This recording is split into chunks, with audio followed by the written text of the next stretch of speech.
Hello बच्चों, let's read the question. Bacteriophage helps in transferring a small piece of DNA from one cell to another. This process in bacteria was discovered by यानी कि जो bacteriophage है वो help करता है small piece of DNA को एक cell से दूसरे सेल में ट्रांसफर करने में। तो ये जो प्रोसेस है बैक्टीरिया में ये किसने डिस्कवर किया था? तो देखिए की कॉन्सेप्ट क्या हो जाएगा, DNA transfer in the bacteriophage. DNA transfer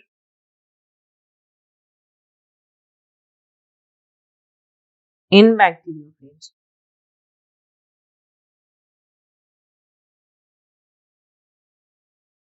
तो देखिए जब हम बैक्टीरियोफेज की बात करते हैं सबसे पहले ये क्या है, बैक्टीरियोफेज ऐसे वायरस होते हैं जो कि बैक्टीरिया को भी इन्फेक्ट कर सकते हैं। Virus that can infect bacteria or bacteriophage.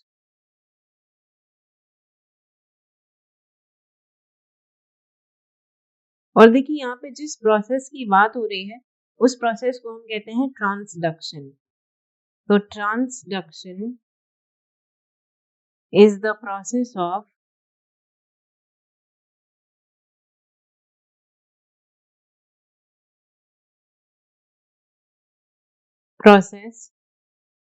small piece of DNA transfer, small piece of DNA transfer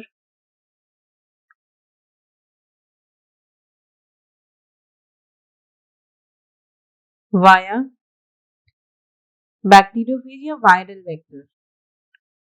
viral vector क्योंकि ये देखिए यहाँ पे ये वायरस ही है बैक्टीरियोफेज, तो यहाँ पे हम क्या कहेंगे कि ये जो मोड ऑफ ट्रांसफर है डीएनए का ये क्या है, वायरल वेक्टर के थ्रू है।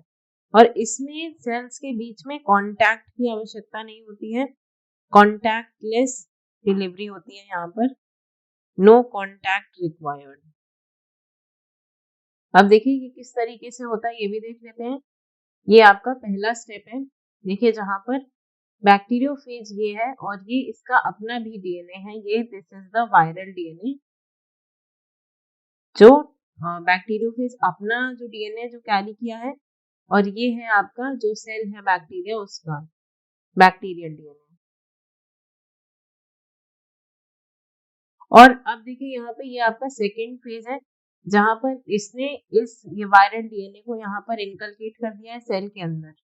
और इसने क्या किया है, इसी होस्ट की इसी बैक्टीरियल सेल की मशीनरी को यूज करके इसने अपनी कॉपीज क्रिएट कर ली है। यहाँ पे स्टेप डी में ये देखिए इसने अपनी कॉपीज क्रिएट कर ली और फिर ये उस सेल से बाहर आ गया। अब इसमें देखिए जब रेप्लिकेशन के दौरान यहाँ पे क्या हुआ कि इसमें अपना खुद का तो डीएनए था ही, जो आपका होस्ट सेल है उसका डीएनए भी इसमें ये देखिए रेड कलर से, ये रेड कलर में डीएनए से इनकलकेट हो गया।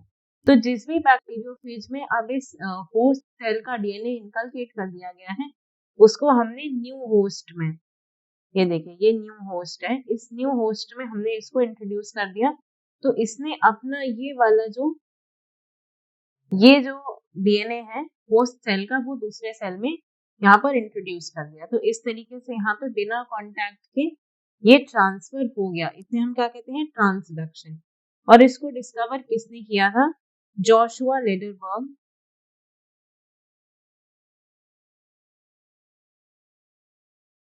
लेडरबर्ग और यहाँ पे नॉर्टन जिंडर, ये दो थे जिन्होंने, ये अमेरिकन साइंटिस्ट हैं जिन्होंने इसे डिस्कवर किया है, नॉर्टन जिंडर।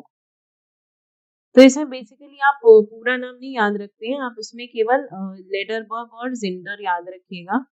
तो this is Lederberg and Zinder. Transduction इन्होंने डिस्कवर किया था।